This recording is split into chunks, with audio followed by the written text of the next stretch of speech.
benvenuti alla TG Sicilia, le principali notizie.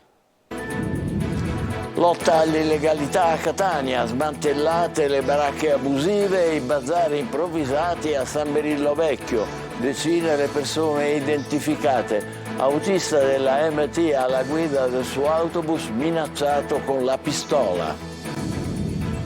A Messina un controllo sugli ambulanti finisce con l'aggressione al comandante della polizia metropolitana, caccia agli assalitori. Offensiva contro il traffico di droga nel Nisseno dopo i 10 arresti di Riesi, adesso sono Gela e la zona sud della provincia le nuove tappe dell'azione degli investigatori. Emergenza casa a Catania, presidio per non lasciare in strada 5 famiglie da anni senza luce né acqua, in uno stabile occupato in via Calatabiano. Caldo anomalo, mare come fosse agosto, ma anche forte rischio incendi. A Palermo c'è pure lo scirocco a fare da alleato ai piromani. A rallentatore le nomine del servizio sanitario regionale, mancano medici e infermieri e intanto non c'è ancora accordo in maggioranza sulle 18 poltrone dei nuovi manager. Cibo e vino, gli chef stellati di Sicilia arricchiscono con nuove creazioni la fama già consolidata della nostra regione. Calcio Serie C, domani sera trasferta lucana per il Messina sul campo del Picerno. Domenica il Catania torna al Massimino per la sfida con il Taranto. È solo l'inizio di un tour de force impegnativo per entrambe le siciliane.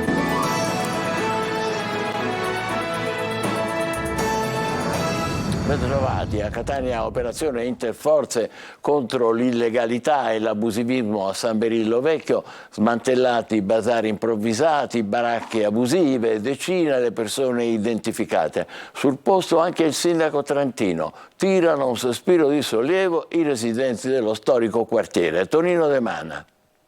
Sono in corso attività di sbaraccamento mentre sulle nostre destre gira un elicottero che coordina e controlla l'attività dall'alto. L'hanno ribattezzata operazione ad alto impatto per sottolineare la finalità dell'azione: liberare San Berillo Vecchio dall'illegalità diffusa e dall'abusivismo. Centinaia di uomini delle forze dell'ordine ed operai della nettezza urbana hanno prima circondato e poi sgomberato le vie Buda, Carro, Pistone e delle Finanze, accampamenti abusivi con rifiuti di ogni genere, servizi igienici all'aria aperta, cucite strada, animali, tendopoli e bazar improvvisati dove spaccio di droga e prostituzione sono all'ordine del giorno. Decine le persone identificate, numerose le perquisizioni effettuate tra le viuzze dello storico quartiere. Sul posto di buon mattino anche il sindaco trentino che ha seguito in prima persona tutte le fasi dello sbaraccamento. Questo è solo l'inizio, desidererei che si proseguisse e peraltro faccio anche presente che ci troviamo in un punto nevralgico in questo momento, via Carro fra via delle Finanze, via Buda e via Reggio e via Pistone. Tutta questa zona, tutto questo pentagono sarà interessato da interventi di riqualificazione che spero partano a breve nell'ambito dei piani integrati. Ripristino della legalità ed operazione Decoro che da tempo sollecitava il comitato residenti di Corso Sicilia. C'è stato un evidente cambio di passo rispetto all'amministrazione precedente. Noi siamo quindi col sindaco ma anche con tutti gli altri amministratori che dimostreranno la buona volontà di fare qualcosa per la City catanese. L'intervento rientra nell'ambito delle direttive del Ministero dell'Interno e sulla base di strategie di intervento condivise dal Comitato per l'Ordine e la Sicurezza Pubblica. E proprio ieri si era tenuta una seduta del Consiglio Comunale sul tema della sicurezza, dove lo stesso Trentino aveva annunciato di essere sulla strada giusta. Il blitz di oggi è la conferma.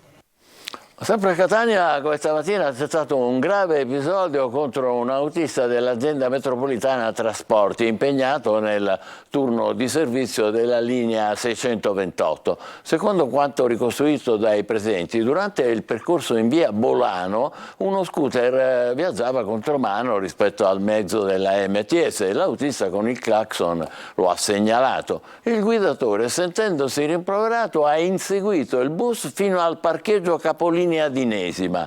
Avvicinato l'autista lo ha minacciato di morte con una pistola, poi è fuggito esplodendo un colpo verso l'alto.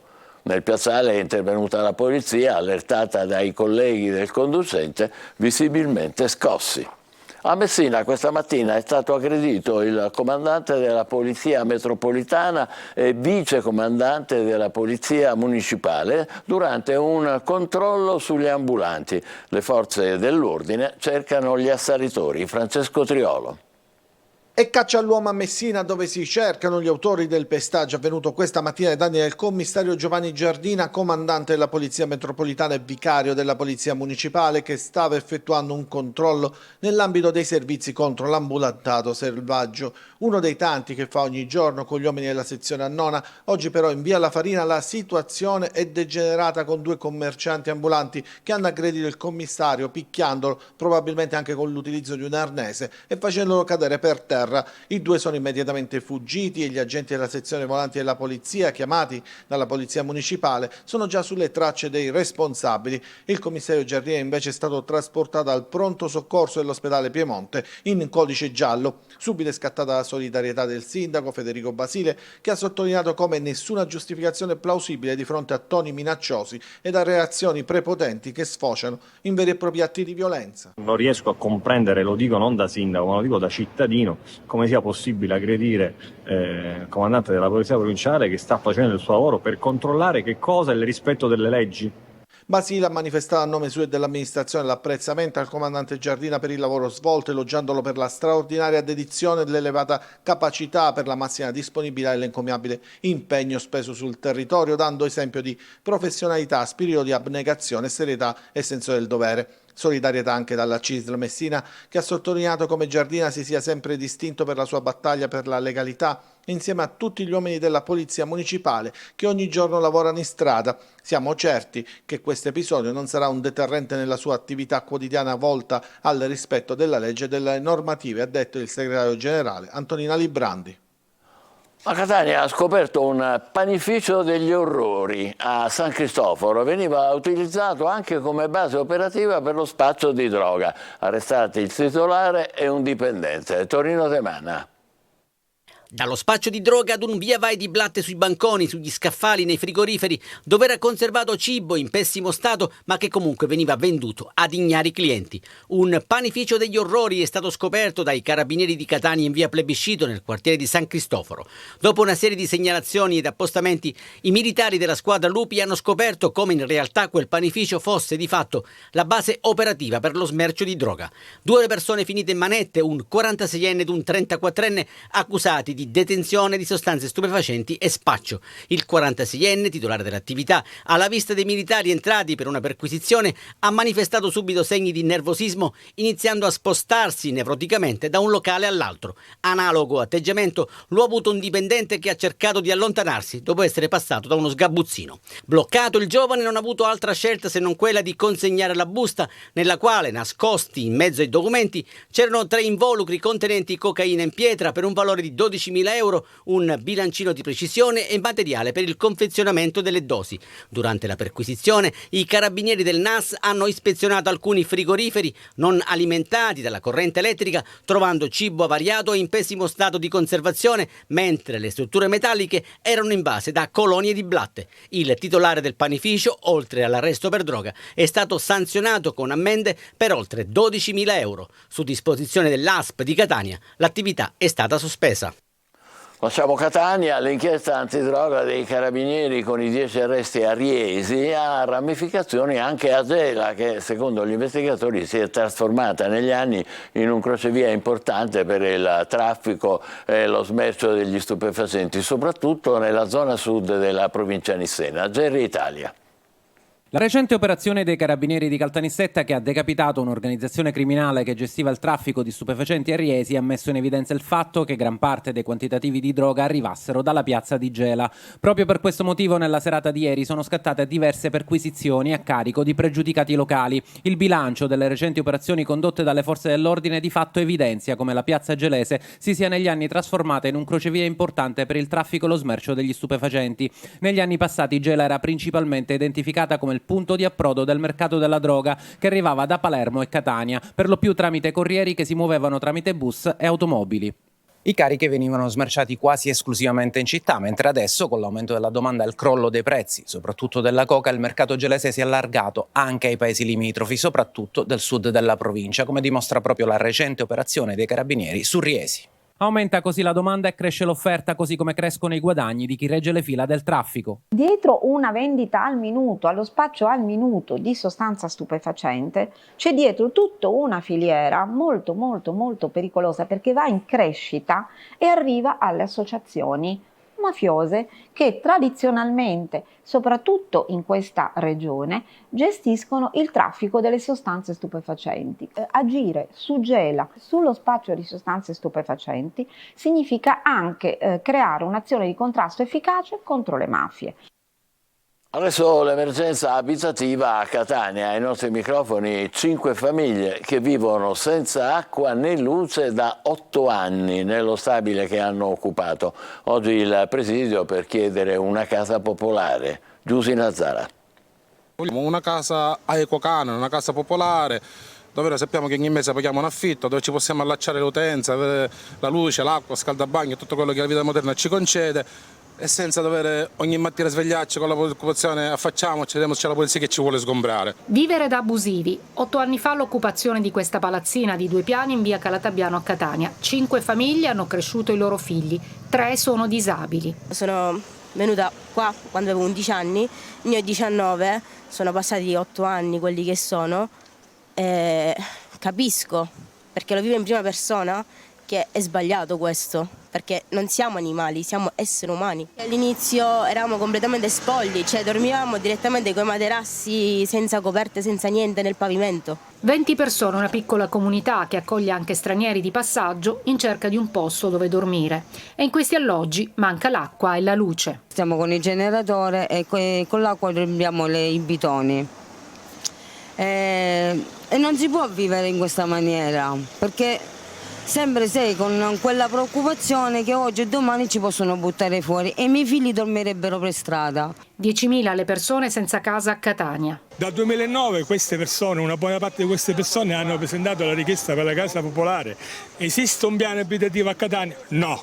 Ci sono graduatorie che scorrono a Catania? No. I dati del Ministero dell'Interno dicono che a Catania nel 2022 gli sfratti sono aumentati del 260% rispetto all'anno precedente. C'è caldo anomalo, mare, ma anche un fortissimo rischio incendi. A Palermo, se da un lato si continua ad andare in spiaggia, vedrete, dall'altro c'è preoccupazione per le alte temperature e lo scirocco, che diventano alleati dei piromani. Marco Gullà. L'estate sta finendo.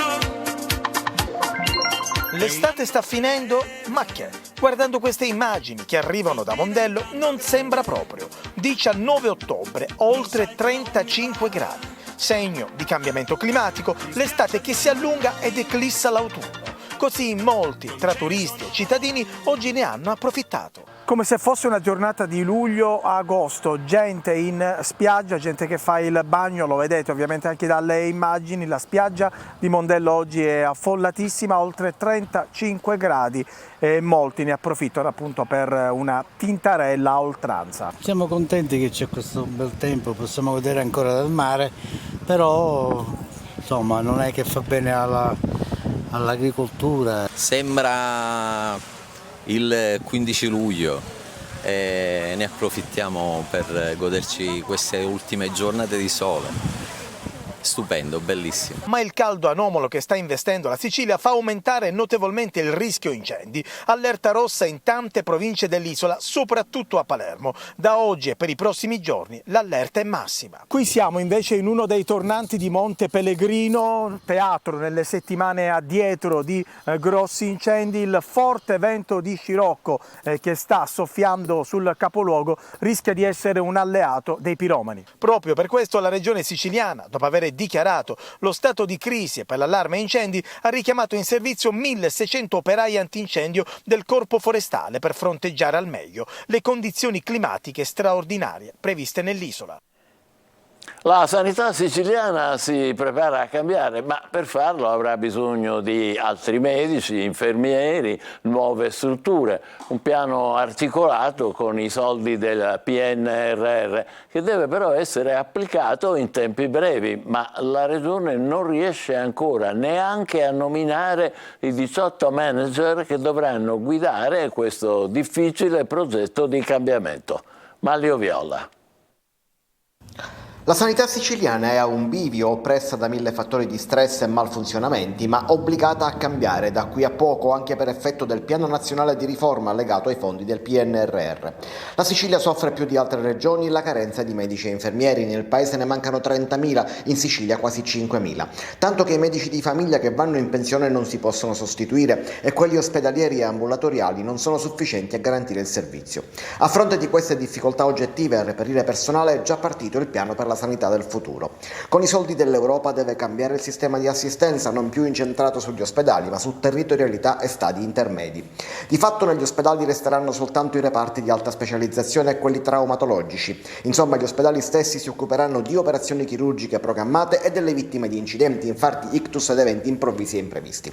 Dopo l'intervento il paziente resterà un tempo brevissimo, poi andrà negli ospedali di comunità, nuove strutture che ospiteranno anche i medio e lungodegenti. L'assistenza sarà principalmente infermieristica e il medico sarà presente all'esigenza. Anziani e lungodegenti potranno contare su altre strutture, le case di comunità, anche qui assistenza infermieristica e medico una volta alla settimana. Chi può sarà assistito a casa proprio da equip messi a disposizione delle ASP. Di fatto le aziende territoriali gestiranno assistenza domiciliare, case e ospedali di comunità. Ne dovranno nascere 50 su tutto il territorio regionale con i soldi del PNRR. In questo clima di cambiamento, entro fine mese la Regione dovrà nominare i nuovi manager. Il 31 ottobre infatti scadono i contratti e servono 18 direttori generali per 9 aziende ospedaliere e 9 ASP e su questi ancora non si trova l'accordo, anche se il governatore ha detto che non intende procedere alle proroghe. Scelte delicate come delicata è la fase di transizione per la sanità dell'isola. Una escursionista tedesca di 29 anni, rimasta bloccata ieri sera su una parete di Montecofano nel Trapanese a 100 metri d'altezza, è stata salvata, come vedete, dal soccorso alpino siciliano con l'ausilio dell'aeronautica militare. La donna, dopo aver raggiunto da sola la cima del monte, è scivolata lungo la discesa e ha lanciato l'SOS con segnali luminosi dal cellulare. L'operazione di salvataggio con elisoccorso si è svolta in più tentativi. Intorno alle 4 del mattino finalmente la donna è stata raggiunta, era naturalmente terrorizzata, disidratata e ferita. È stata calata con le corde a terra dove ad attenderla c'era un'ambulanza del 118. Cibo e vino, locomotive del turismo di qualità in Sicilia, regione che vanta ben 20 ristoranti stellati e chef che hanno una nuova visione del territorio. Eva Spampinato.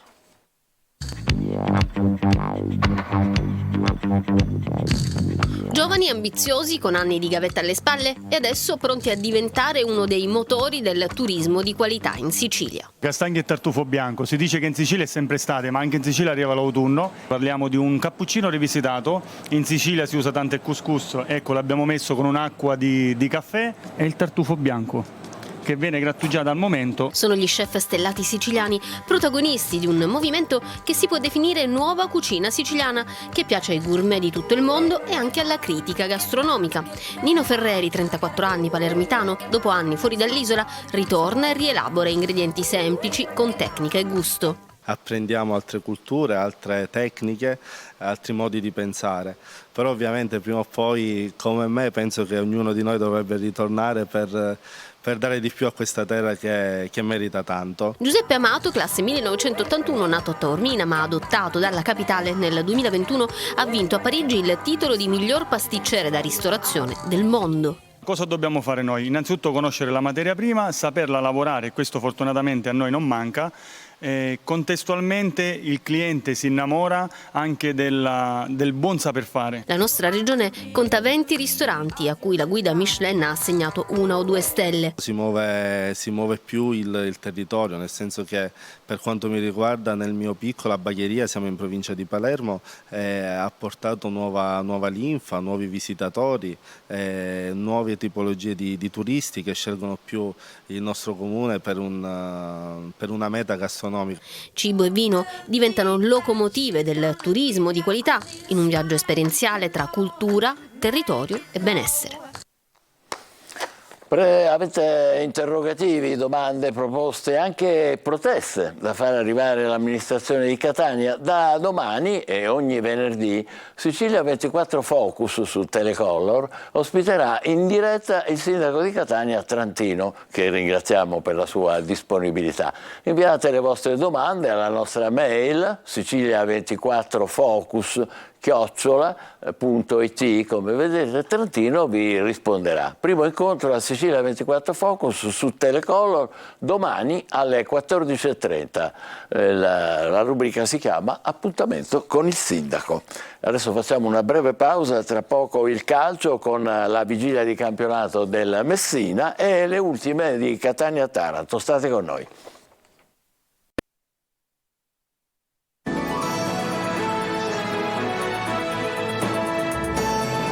Riprendiamo con il calcio, è già vigilia della 9ª giornata di campionato in Serie C. Domani sera sarà il Messina a scendere in campo in trasferta con il Picerno. Il Catania giocherà domenica, ma è solo l'inizio di un tour de force impegnativo per entrambe le siciliane. Francesco Triolo. Un mese tosto per la Serie C tra campionato, Coppa, anticipi e turni infrasettimanali, ancora di più per Catania e Messina che dovranno anche recuperare le gare rispettivamente con Brindisi e Taranto. Per i peloritani è già tempo di vigilia, visto che domani sera a calcio inizia alle 20:45 saranno di scena al Donato Curcia per sfidare il Picerno, una trasferta insidiosa per gli uomini di Giacomo Modica che vogliono dare continuità alla vittoria ottenuta contro il Giuliano. Il tecnico giallorosso non potrà contare sugli infortunati Firenze e Lia e sullo squalificato Pacciardi, assenze pesanti che dovranno essere colmate. Ferrara al centro della difesa, Polito terzino e il trio Scafetta, Franco, Frisenna dovrebbero essere le alternative più plausibili. La rotazione è obbligo, insomma, non ci giriamo tanto per le lunghe, è chiaro che un assetto ce l'abbiamo, una condizione accettabile ce l'abbiamo, ma certamente non è dettata da quello che è l'ultimo mese che abbiamo lavorato poco.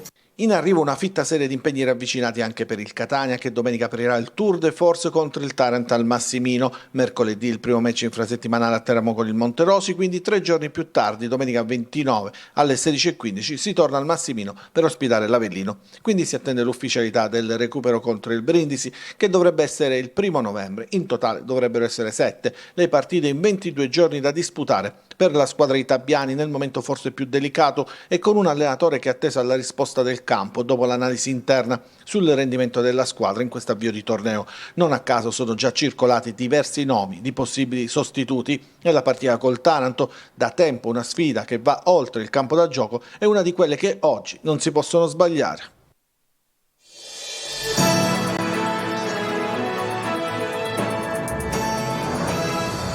A Catania non si gioca più a guardie e ladri, basta, fine dello stare a guardare tra malavita e mafia da una parte e forze di polizia dall'altra e vediamo chi vince. Game over, direbbero i più aggiornati. Il comune si costituisce parte civile nei confronti dei mini teppisti, violenti e pericolosi, con a capo un quindicenne imparentato con qualcuno di Cosa Nostra, che per questo pensava di farla franca, mentre per mesi il suo branco terrorizzava, molestando e pestandoli i clienti dell'ex dogana. Adesso è finita.